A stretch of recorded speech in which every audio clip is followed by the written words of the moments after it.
¿Alguna vez te has preguntado por qué la gente rica se hace aún más rica y la gente pobre se hace aún más pobre? Pues bien, todo esto viene de cómo la gente rica se relaciona con su dinero y cómo la gente pobre se relaciona con su dinero. En este vídeo vas a entender por qué pasa esto. Vas a entender qué gastos tiene alguien pobre que le impide hacerse rico, vas a entender cómo debes relacionarte con el dinero para dejar de ser pobre y sobre todo vas a entender cómo revertir tu situación. Pero antes, ¿por qué deberías escucharme y por qué sé todo esto? Pues durante años me ha llamado poderosamente el mundo de las finanzas porque yo desde muy pequeñito siempre había tenido la misma mentalidad.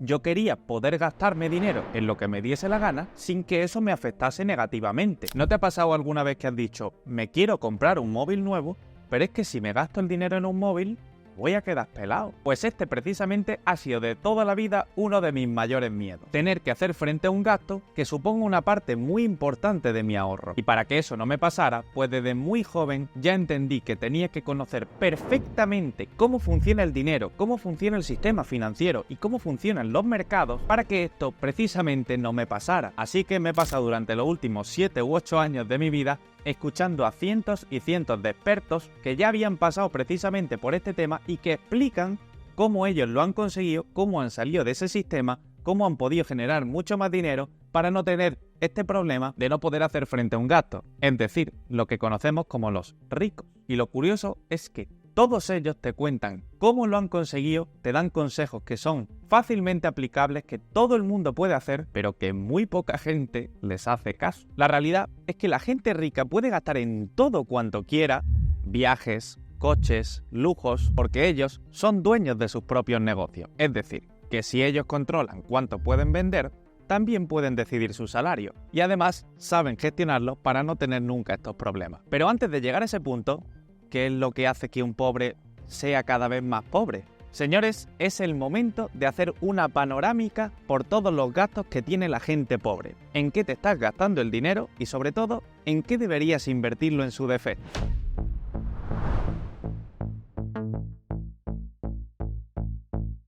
Número 1. El coche.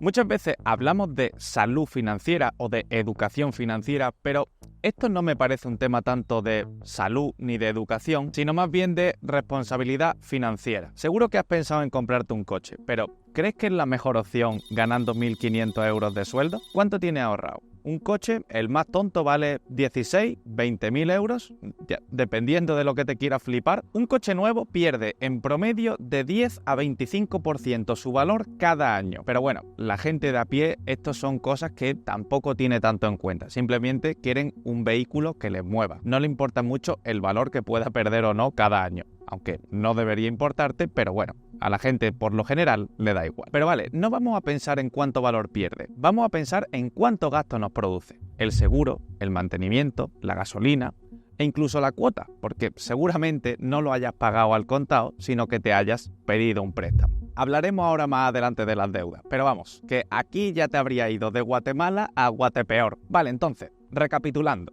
Tienes un sueldo de 1.500 euros. Gastas unos 400 al mes en la cuota del coche. Gastas otros 100 en gasolina y gastas otros 100, vamos a poner de media, dependiendo de la edad que tengas, en el seguro del coche. Vale, entre 500 y 600 euros se te van al mes en pagar un vehículo, sobre tus 1.500 euros de sueldo. Es decir, más de un 30% de lo que ganas lo estás destinando a un coche. Algo que solo sirve para llevarte de un punto A a un punto B y que en realidad no necesitas ese de 16, ni de 15, ni de 20. Probablemente con uno de segunda mano, en caso de que lo necesitase, te serviría. Además, un gasto fijo que sabes que vas a estar teniendo durante los próximos 10 años. No parece que sea algo muy rentable, ¿no? Número 2. La deuda. Ya he entendido más o menos con el coche el mal que puede hacerte una deuda. Ahora suma a esa deuda la cuota de 30 euros del iPhone de cada mes. Suma la deuda del crédito al consumo que te dio el banco para hacer ese viaje. Sí. Parece una locura, pero hay mucha gente que opera así. Hagamos una cuenta rápida. Gana 1.500 euros, el sueldo que más se repite entre toda la población. A esos 1.500 euros, réstale los 500 euros que te gastas en el coche. Ahora réstale esos 30 euros de cuota de iPhone. Ahora réstale esos 470 de la deuda del crédito al consumo. Suponiendo que no tienes que pagar un alquiler, ni la compra, ni la luz, ni el agua, ni el gas, ni el teléfono, ni estás suscrito a Netflix. ¿Te das cuenta de la cantidad de gastos que añade la gente a sus vidas sin ser estrictamente necesario? De hecho, quiero que pares el vídeo e incluso que hagas un ejercicio, que apuntes en un folio todos los gastos que tienes cada mes. ¿Cuánto suman todos esos gastos que tienen cada mes que son fijos? Vale, ya los tienes. Ahora, ¿cuántos de todos esos gastos están destinados a algún tipo de estrategia de inversión? Ninguno, ¿verdad? Bueno, si es así, no te preocupes porque más adelante en el vídeo hablaremos precisamente sobre eso. Pero antes de llegar a esa parte, hay una tercera cosa de la que tenemos que hablar para que entiendas por qué los pobres se hacen cada vez más pobres. Número 3. Hablemos de mentalidad. Bueno, podría seguir hablando durante horas y horas de gastos que haces que no te convienen, que no te permiten ahorrar, que no te permiten invertir, que no te permiten tener capacidad de hacer otro tipo de cosa que no sea subsistir. Sin embargo, vídeos en los que te hablo de gastos que tienes que no te permiten ahorrar, que te mantienen pobre, ya he hecho vídeos sobre eso. De hecho, literalmente este vídeo se llama 6 gastos que te mantienen pobre. Puedes ir a verlo después de este vídeo, altamente recomendable ese vídeo. Pero no voy a hablar más de gastos porque no quiero aburrirte. Quiero que entiendas una cosa, y es que el poder de generar dinero y de crear riqueza lo tienes tú. Pero por eso quiero que entiendas este concepto, que es muy clave, pero es más mental que otra cosa. Y es tener la idea de que un gobierno tiene que salvarte. Mira, yo soy español y ahora mismo en nuestro gobierno hay un socialismo que se está comiendo hasta el último rincón de esta sociedad. El socialismo es un pedazo de cáncer que entra en tu vida y te mata por dentro. Te hace envidioso, te hace vago, te hace que no tengas hambre de comerte el mundo, que no tengas hambre de generar dinero, que no te sientas con la capacidad ni siquiera de hacerlo, porque su sistema necesita subsistir de que tú lo necesites, de que ese gobierno y ese Estado tiene que ser tu padre, que te proteja, todo sin esfuerzo, todo te lo mereces, sin esfuerzo y sin trabajo lo puedes conseguir y yo te lo voy a dar. Pero eso es un cáncer, porque eso no sale gratis, eso sale a costa de tu libertad, eso sale a costa de robarle a toda la población para poderte dar servicios, que al final acaban siendo migajas. Y la realidad es que ningún gobierno va a venir aquí a salvarte a ti. A todos los liberales nos da terriblemente asco el socialismo. No obstante, sabemos que ningún gobierno va a salvarnos. Es decir, si bien personas como yo sabemos que no queremos socialismo en nuestro gobierno, aún así, por mucho que no lo queramos, sabemos que otro tipo de gobierno tampoco va a venir a salvarnos a nosotros. En tu mano está, y en nuestras manos está, el poder de generar lo que queramos, el poder de generar riqueza, el poder de generar empleo, de generar bienes de producción. Y ese es el problema que hay del otro lado, que un socialista espera que el gobierno le reparta migajas, cuando no se está dando cuenta de que el poder de crearte el pan lo tienes tú. Y la realidad es que hay cientos y decenas de miles de personas que están desperdiciando sus vidas esperando que haya un cambio de gobierno, esperando que haya un cambio en la sociedad, esperando a que venga el cambio de algo, un cambio que no tienes control sobre él. El único control que tienes es sobre tu propio cambio, tu propia forma de pensar, tu propia forma de actuar. Y eso sí puedes cambiarlo. Y eso sí puedes controlarlo. Pero ningún gobierno va a venir a salvarte a ti. Ninguno, de ningún lado. Algunos te harán el camino un poco más fácil o un poco más llano y otros solo te van a poner trabas y piedras en el camino. Ya sabéis a cuál me estoy refiriendo, pero ninguno te lo va a dar hecho. El camino lo vas a tener que recorrer tú igualmente. Entonces empieza a cambiar el chip y por muy politizada que esté la sociedad, no pienses que ningún gobierno tiene que venir aquí a hacerte cambiar nada, porque los estados no están para hacer rico a nadie, están para hacerse rico a sí mismos. No conozco a nadie en la historia que después de un cambio de gobierno haya venido esa persona y le haya hecho rico. La única persona que tiene la capacidad de salir a la calle, de vender algo, eres tú. Tú eres quien tiene que joderse en sus días libres para trabajar más, para montar un proyecto y para ganar más dinero. Y eso nadie lo va a hacer por ti. Vale, Rubén, todo esto está perfecto. Ya sé que gasto en el coche y no tendría que hacerlo. Ya sé también que tengo una mentalidad rota y que eso no me está permitiendo ganar más dinero. Y sí, ya sé también que me endeudo cuando no debería. Ok, pero eso no me explica por qué los ricos son más ricos y los pobres son más pobres. Bien, Pues más o menos ya sí que puedes intuir por qué los pobres son cada vez más pobres. Pero ahora pasemos al otro lado. ¿Por qué el rico es cada vez más rico? Pues precisamente porque no siguen la corriente que os acabo de contar. De hecho, hacen literalmente todo lo contrario. El rico no se endeuda de forma mala, porque sí, hay una forma buena de endeudarse en la cual no me voy a meter en este vídeo, porque si te estoy explicando que la deuda es mala, no voy a empezar a matizar que sí que hay un tipo de deuda buena, porque quizás te haga perder un poco el hilo de la explicación. Dejémoslo simplemente en que existe una deuda buena y existe una deuda mala. Y por lo general la gente pobre siempre coge la deuda mala. Pero si no entiendes lo que quiere decir ni la una ni la otra, lo mejor es que no te endeudes en nada. De hecho, si quieres que haga un vídeo hablando sobre deuda buena o deuda mala, puedes dejarlo abajo en comentarios. Volvamos a lo que estaba comentando. Vale, entonces, de una vez, ¿por qué los ricos son cada vez más ricos? Que todavía no me he enterado. ¿Dónde está poniendo su pasta esa gente que yo no estoy haciendo para que esa gente tenga más dinero que yo?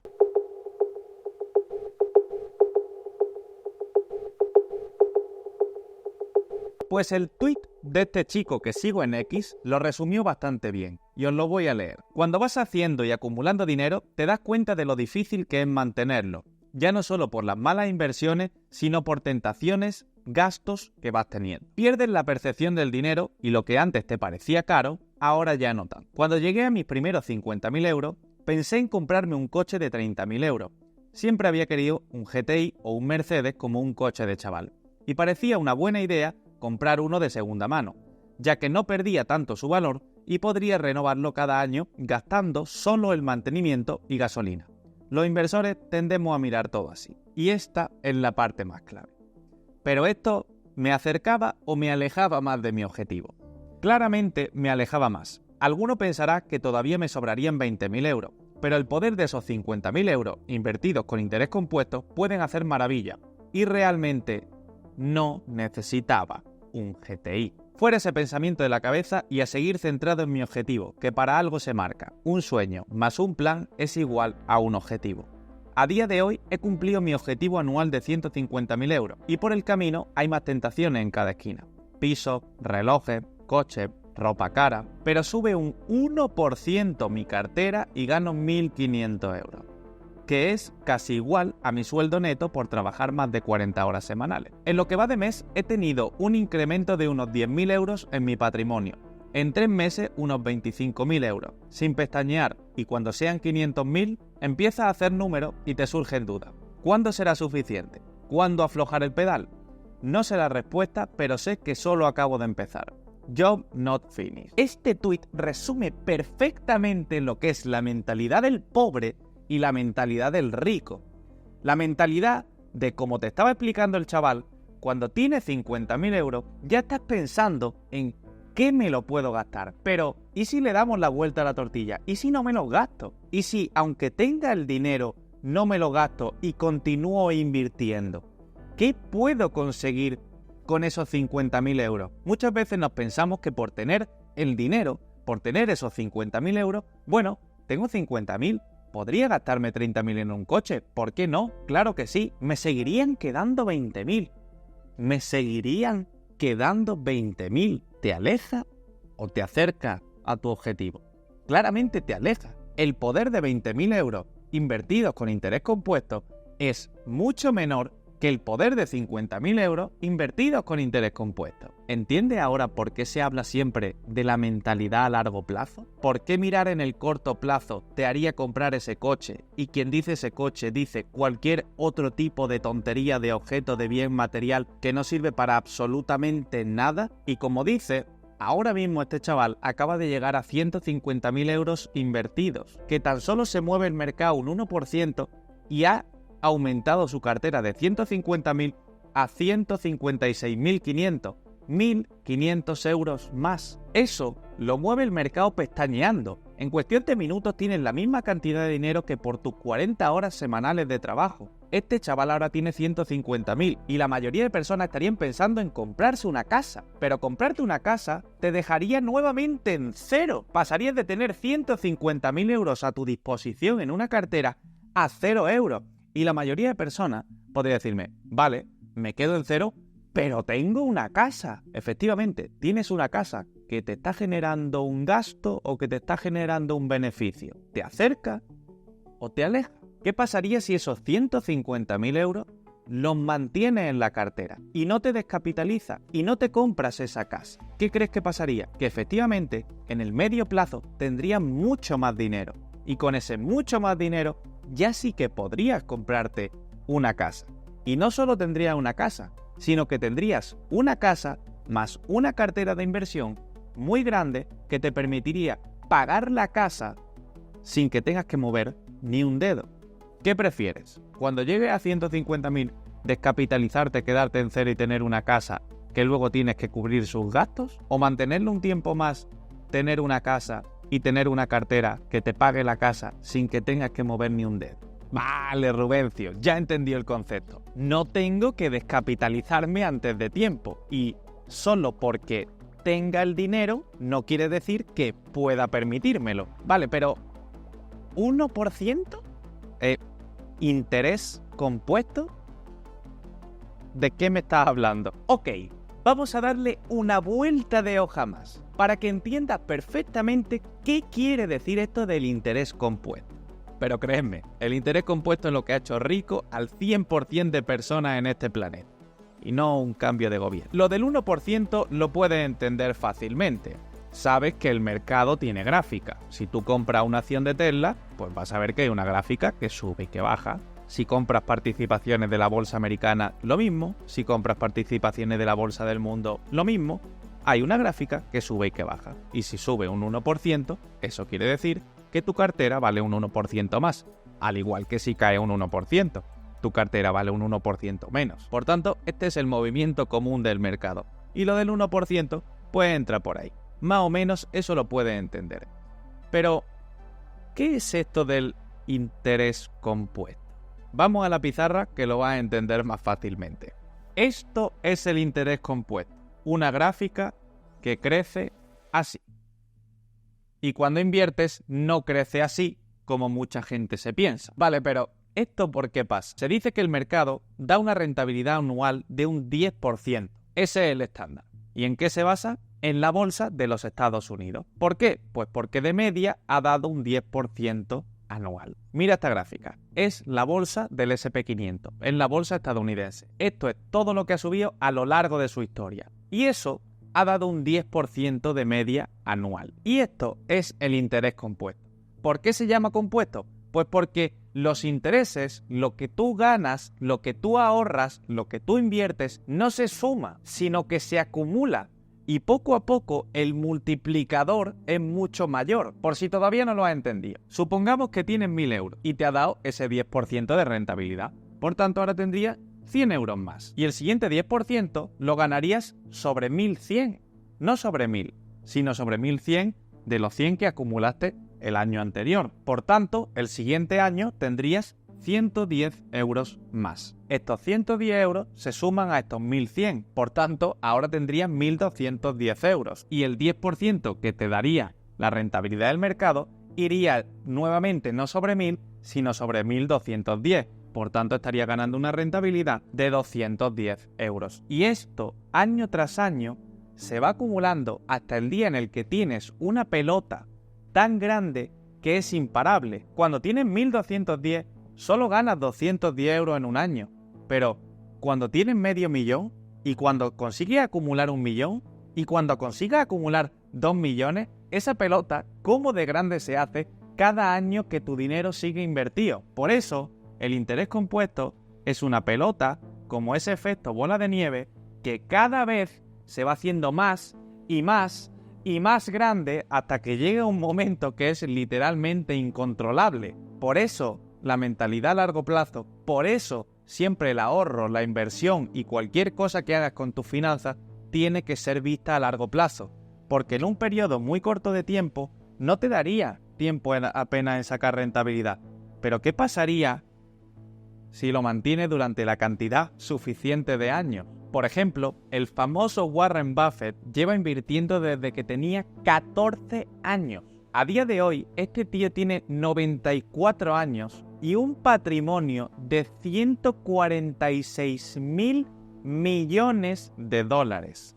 Te repito, 146.000 millones de dólares. Y como anécdota se cuenta que Warren Buffett se casó en el año 52 y pasó que vivía en un apartamento bastante humilde, sin más, que no tenía muchos lujos, bastante humilde con su mujer, y en aquel entonces él ya ganaba dinero de su inversión. Él ya era un inversor bastante reconocido. Ganaba dinero y su mujer siempre le decía que por qué no se mudaban a una casa mejor si ya tenían dinero, ganaban suficiente, por qué no se mudaban a una casa mucho más bonita y tenían que seguir en ese humilde apartamento, porque según su mujer podían permitírselo. Sin embargo, Warren Buffett siempre le decía que no era el momento. Él estaba muy enfocado en sacar la máxima rentabilidad a cada dólar y sabía que gastarse el dinero en esa otra casa iba a ser un gran atraso para todo ese patrimonio que estaba construyendo. No quería ropa cara, no quería lujos, no quería relojes, solo quería sacar el mayor rendimiento a cada uno de sus dólares. Esta es simplemente una pequeña anécdota para que te des cuenta cómo ese